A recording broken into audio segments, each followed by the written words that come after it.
Halo chess lover semua, senang berjumpa dengan Anda kembali dimanapun berada. Ya, kita berharap chess lover dimanapun berada hari ini semuanya dalam keadaan sehat-sehat, selalu dalam keadaan sehat-sehat, sukacita dan damai sejahtera. Baik, kita masih tetap membahas topik seputar catur dan masih membahas kejuaraan catur dunia yang berlangsung di Rusia, FIDE Chess World Cup atau FIDE Chess World Championship, ya, kejuaraan catur dunia. Kali ini kita akan membahas pertarungan dua Grandmaster, ya, juara bertahan Grandmaster Magnus Carlsen melawan Grandmaster Étienne Bacrot, ya, Étienne Bacrot dari Prancis. Dan pertarungan ini sudah memasuki babak perempat final game pertama, dan pada kesempatan ini Étienne Bacrot memegang buah putih, sementara Grandmaster Magnus Carlsen memegang buah hitam. Baik, mari kita coba saksikan, mari kita lihat bagaimana pertandingan kedua Grandmaster ini berlangsung. Baik, ya, mari kita simak. Putih dengan E4,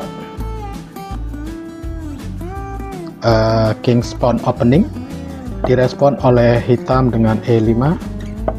Selanjutnya putih kuda F3, hitam kuda C6, dan putih kembali lagi gajah B5, hitam A6, dan putih gajah A4, hitam kuda F6, dan putih melakukan rokade. Selanjutnya hitam gajah E7, dan putih benteng E1, hitam bidak B6. Dan di sini putih merespon dengan gajah B3, hitam melakukan rokade, dan putih menjalankan bidak A4. Selanjutnya hitam gajah B7, dan putih bidak D3. Selanjutnya hitam pion D6. Selanjutnya putih gajah D2. Selanjutnya hitam menteri D7, dan putih kuda C3, dan hitam kuda A5. Dan di sini putih merespon dengan gajah A2. Selanjutnya hitam bidak C5, putih dengan kuda E2, dan hitam dengan kuda C6, dan putih dengan kuda G3, hitam dengan pion D5, dan direspon oleh putih memakan pion D5, dan kuda memakan pion putih di D5. Selanjutnya putih pion C3, dan hitam benteng D8, dan putih memakan pion hitam B5, dan pion hitam memakan pion putih yang ada di B5, dan kuda makan pion E5, dan dibalas oleh hitam memakan kuda E5. Selanjutnya benteng putih memakan kuda yang ada di E5, dan gajah hitam bergerak ke D6. Kastel putih mundur ke E1, kuda hitam ke F4, dimakan oleh gajah putih F4, dan kembali gajah hitam memakan gajah putih di F4. Kuda putih bergerak ke E2, menteri hitam bergerak ke C7, pion putih bergerak ke G3, gajah hitam mundur E5, kembali pion putih bergerak ke F4 mengancam gajah hitam, Gajah hitam mundur ke D6.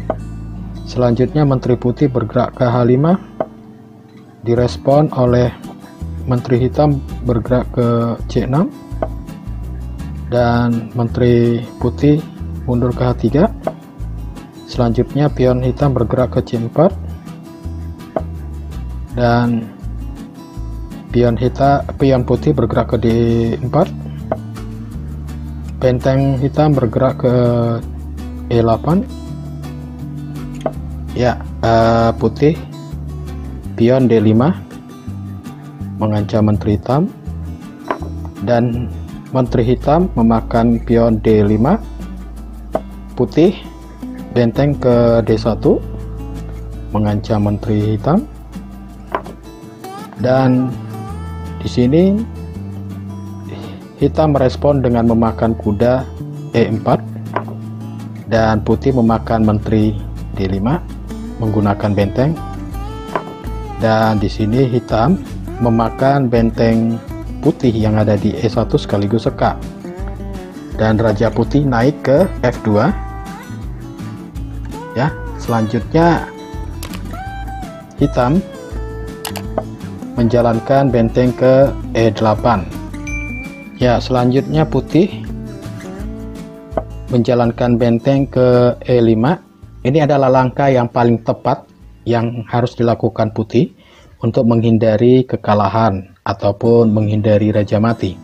Seandainya katakan misalnya putih salah jalan dalam hal ini, maka raja putih akan mati. Anda bisa lihat bagaimana Grandmaster Magnus Carlsen mengorbankan menteri dengan satu kastel dan juga satu kuda. Itu sudah dipikirkan matang-matang ya, sudah dipikirkan masak-masak. Dan hasilnya bisa kita lihat secara kualitas permainan hitam jauh lebih unggul daripada kualitas permainan putih ya. Kita coba analisa seandainya putih salah jalan. Baik, skenario pertama misalnya putih makan gajah hitam, maka benteng hitam akan skak, mati, raja putih mati. Itu skenario pertama. Skenario kedua, seandainya putih juga salah jalan, benteng bergerak ke H5, tetap benteng hitam skak, mati ya. Jadi apa yang dilakukan putih menjalankan benteng ke E5 itu sudah sangat tepat. Dan kita lanjutkan. Selanjutnya hitam merespon memakan benteng putih menggunakan kuda yang ada di E5, menggunakan gajah E5, dan putih memakan benteng hitam E1 menggunakan raja.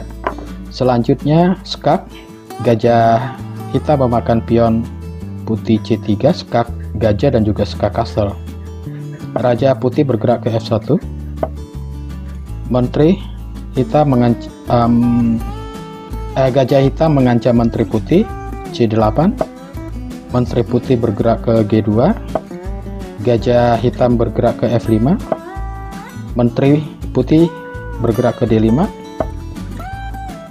Gajah hitam bergerak ke E6. Menteri putih bergerak ke C5. Gajah hitam memakan pion yang ada di B2. Raja putih bergerak ke G2. Gajah hitam bergerak ke D7. Selanjutnya menteri putih bergerak ke D5. Selanjutnya benteng hitam bergerak ke D8. Menteri putih bergerak ke C5.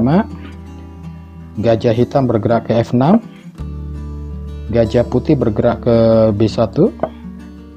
Pion hitam bergerak ke G6. Pion putih bergerak ke G4 ya. Jadi ini pertukaran pion ya. Jadi di sini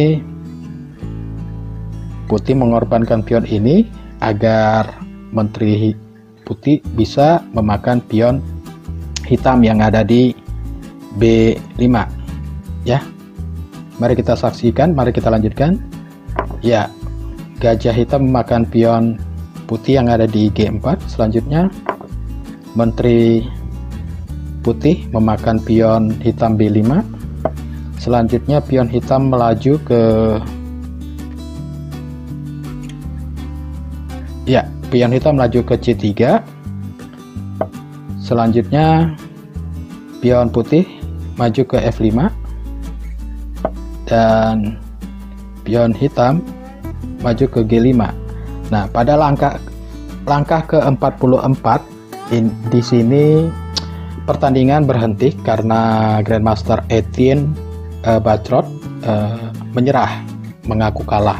Jadi beliau menyadari bahwa pertandingan tidak perlu lagi untuk dilanjutkan karena beliau sudah mempertimbangkan bahwa tidak ada peluang untuk menang lagi ya pada ke langkah 44. Nah, seandainya skenarionya pertandingan ini dilanjutkan pun menurut analisa komputer, maka hitam tetap unggul. Jadi putih tidak akan bisa menang ya. Kalaupun pertandingan dilanjutkan. Baik, kita coba lihat ya berdasarkan analisa komputer. Langkah selanjutnya putih melangkah. Ya, hitam. Nah, selanjutnya raja turun. Ya.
Ya, jadi pada tahap ini Anda bisa lihat berdasarkan analisa komputer, ini pada langkah ke-67, putih hanya menyisakan prajurit ataupun pasukan